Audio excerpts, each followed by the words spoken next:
Les amis, je viens de vous faire d'abord au TEP à vous tous.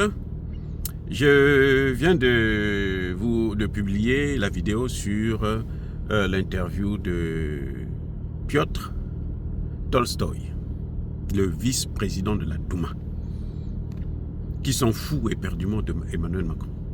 Il s'en fout des limites que Emmanuel Macron pose. Il s'en fout des engagements, des décisions que Emmanuel Macron dit. Il avertit, il dit, ce qui est inquiétant, c'est que Emmanuel Macron est en train de nous amener vers la troisième guerre mondiale. Alors, pourquoi je vous parle encore de cette...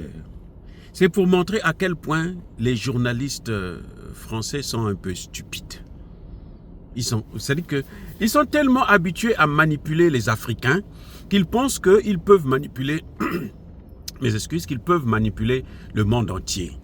C'est-à-dire qu'il n'y a pas plus ridicule que ça. Comment vous allez demander à quelqu'un qui vous dit que les décisions d'Emmanuel Macron, là, ça nous amène vers un risque d'escalade vers une troisième guerre mondiale. Et le journaliste lui dit, mais c'est vous qui parlez de la troisième guerre mondiale. Mais ce journaliste oublie que c'est Emmanuel Macron qui pousse la Russie à parler de la troisième guerre mondiale. Parce que eux, les journalistes, ils pensent que quoi? Que quand Emmanuel Macron va envoyer ses soldats là-bas, les Russes vont les acclamer. Ils vont sauter, ils vont dire « Oh, merci, vous nous avez amené des bonbons ». Comme disait le porte-parole de l'ambassade de Russie en France, il dit « Mais vous croyez que quand ils vont venir là, nous on va les accueillir avec des bonbons ?» On ne va pas les accueillir avec des bonbons. On va les accueillir avec des obus, avec des balles.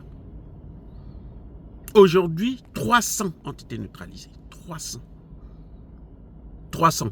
La journée d'aujourd'hui seulement, 300.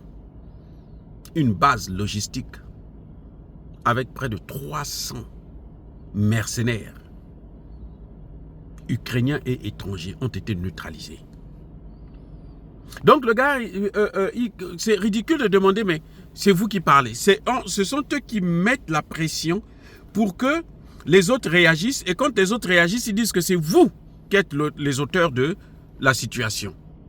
C'est exactement ce qui s'est passé avec cette guerre en Ukraine. C'est-à-dire que on l'a vu après, Angela Merkel l'a bien précisé, que nous, ce que nous avons fait avec ce qu'on appelait les accords de Minsk, c'était juste pour gagner du temps, le temps que nous puissions équiper l'Ukraine pour faire la guerre avec la Russie. Et la Russie a précisé au début de la guerre, les Russes ont dit, mais cette armée-là que nous voyons aujourd'hui, que nous avons combattu, ce n'est pas la même que nous avons connue il y a quelques mois seulement, quelques années seulement. Ce n'est pas la même. Donc, ça veut dire que quand ils arrivent en guerre, là, quand la Russie déclenche la guerre, le 24 ou 22 février 2022, mais l'armée russe a déjà été tellement équipée par ces Occidentaux. Vous voyez? Et c'est ça le problème. Donc, eux, ils ont fait tout pour mettre la Russie dans des conditions où la Russie est obligée, pour sa sécurité, d'aller en guerre, de rentrer en guerre. Si elle ne fait pas la guerre, eh bien, elle perd tout. On va détruire, on va démanteler la Russie. C'est sa survie. Et maintenant, comme elle réagit, ils disent que non, mais c'est toi qui as commencé la guerre. Mais la guerre n'a pas commencé par la Russie. Ce sont eux qui ont mis la Russie dans des conditions où elle ne pouvait que faire la guerre parce que les Occidentaux ne comprennent que le langage de la force. Ce sont des gens qui vivent dans la jungle. Et c'est ce qu'ils ont toujours fait avec les Africains. Combien de leaders africains ils ont massacrés? Combien? Combien de guerres vous avez vu? Je vous ai sorti une vidéo, je ne sais pas si j'ai déjà publié ça, mais il y a une vidéo où je parle de la différence entre la présence occidentale et la présence des pays de BRICS, c'est-à-dire la Russie, la Chine, le Brésil et autres. Là où il y a les Occidentaux, s'il n'y a pas la guerre civile, il y a le chaos total, il y a le terrorisme, il y a les rebelles. Là où il y a la Russie, en revanche, vous voyez le rassemblement, vous voyez la paix. Parce que eux, c'est ça qu'ils savent. Ils n'entendent qu'un seul langage, celui de la force. Et ils ne vivent que de ça. Parce que eux, s'ils ne tuent pas les Africains, ils ne peuvent pas piller les matières premières africaines. Ils ont traumatisé les Africains au point où les dirigeants africains ont du mal. Ils ont même peur seulement de sortir du franc CFA. Si les Africains ne sortent pas du franc CFA, ce n'est pas parce qu'ils ne veulent pas, c'est parce qu'ils ont peur. Ils ont peur de qui? Ils ont peur des Occidentaux. Ils ont peur de la réaction des Occidentaux. Mais attendez, il y a un exemple clair. Quand Kadhafi décide de faire créer une monnaie africaine, qu'est-ce qui lui est arrivé? Où en est-il? Qu'est devenue la Libye? La Libye a été morcelée. Aujourd'hui, il y a deux Libyes. Il y a la Libye du maréchal Haftar et il y a la Libye des Occidentaux. Et puis ce sont les Occidentaux qui pillent maintenant le pétrole, qui puisent le pétrole. Ce sont eux qui jouissent du pétrole libyen. Vous voyez à quel point ils sont méchants, sadiques et criminels. Ce sont des monstres. Ils disent Emmanuel Macron. Mais l'Ukraine, ce n'est pas la France. C'est Emmanuel Macron et ses alliés qui disent que il ne faut pas que l'Ukraine gagne et la Russie gagne. Il ne faut pas, il faut tout faire pour que la Russie échoue. Oh. Mais vous, où est votre problème? En fait, c'est parce que eux, ils estiment que si la Russie gagne, ils vont perdre le contrôle de la zone de l'Ukraine et puis la Russie. Et ils pensent que les Russes vont rester là à les acclamer, à les regarder, à les assister, à laisser les voir venir et puis se taire. Non, ça ne se passe pas comme ça, les gars. Donc, Piotr Tolstoï nous dit très clairement, il dit, mais attendez, vous croyez qu'on va faire quoi? Ce n'est pas nous qui voulons qu'on aille vers la Troisième Guerre mondiale, c'est vous.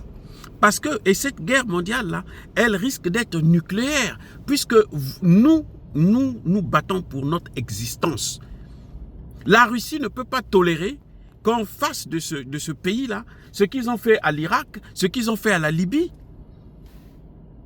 Aujourd'hui, même si Poutine n'est pas là, les Russes ne vont pas tolérer ça. Et de plus en plus, les Russes aujourd'hui sont en train... Les Russes qui voulaient la démocratie, qui voulaient l'Occident, qui aimaient l'Occident, qui pensaient que l'Occident c'était la meilleure vie, les Russes qui sont ici aux États-Unis, là, ils le regrettent. Ils disent, mais nous on est venus ici là pour... on a perdu, on s'est trompé. On s'est trompé de destination, on devait rester chez nous. Parce qu'ils croyaient qu'il y avait l'Eldorado ici. Non, ce qu'on voit dans les films là, ce n'est pas ce qui se passe sur le terrain. Ceux qui, comme moi, vivent aux États-Unis savent que ce que nous voyons dans les films là, où l'Amérique c'est beau, tout est beau, et l'Amérique gagne, l'Amérique invente, l'Amérique a tout. Ce n'est pas ce qui est dans la vie réelle. Aux États-Unis, une population de à peine 250 millions d'habitants. Moins de 300 millions d'habitants dans tous les cas. Il y a près de 60 millions de pauvres, dont 20 millions de noirs. Les noirs seulement, 20 millions de noirs. 20 millions de sans domicile fixe. Vous croyez que c'est la rigolade? Ici, là, quand tu tombes là, quand tu es même malade là, tu es foutu, tu es perdu. Quand tu vas travailler là, tu dois travailler tout le temps, tu dois être en bonne santé. Le jour que tu tombes malade, tu ne peux plus travailler là. Mais c'est là le calvaire. Donc Emmanuel Macron, c'est-à-dire qu'ils ont tout fait ils font tout pour amener l'Ukraine, la Russie, vers une guerre, mais alors, mondiale. En tout cas, européano, asiatique et américaine. Parce que l'Afrique, cette fois-ci, je ne suis pas sûr que les pays africains vont accepter d'aller encore combattre pour sauver les Français. Sinon, ils seraient déjà partis en Ukraine. On a tendu la main à plusieurs reprises. Ah, venez, les Africains ne vont pas. Les Africains ne veulent pas aller. Donc cette fois-ci-là, ils vont se battre entre eux. Les Russes savent quelle est la destination de l'arme nucléaire qu'ils vont utiliser. Je sais que les Français, ils vont en profiter pour venir lancer quelques-unes en Afrique. Mais il faudrait qu'ils aient le temps de le faire. Parce que la Russie a 6000 têtes nucléaires, la France n'en a que 200. Donc, ouais, je voudrais vous montrer un peu cette ignominie de ce journaliste de merde, ce journaliste de bas niveau, de petite échelle, qui pose des questions stupides. C'est vrai qu'on dit qu'il n'y a pas de questions stupides, il n'y a que des réponses stupides, mais ça, ce sont des questions stupides. Puisque vous savez. Donc, ils utilisent les médias pour faire la propagande, pour manipuler encore la Russie. Ça ne passera plus comme ça s'est toujours passé. Dire cela, c'est inciter à la haine ou à la violence. Non. Il y a Bakole Hervé, il y a Malembe. Encore une fois de plus, bien aimés frères et sœurs, je persiste et je signe, soyez bénis, abondamment bénis par le Dieu des Kémites et par nos ancêtres angelisés. Mais que tous ceux qui persécutent le continent africain, le pillent et le déstabilisent, qu'ils soient noirs, blancs, chinois, arabes, juifs, indiens ou qui qu'ils soient punis, maudits, foudroyés, neutralisés, écrasés, effacés par le Dieu des Kémites et par nos ancêtres angélisés. Vive l'Afrique éternelle, j'ai dit et j'assume.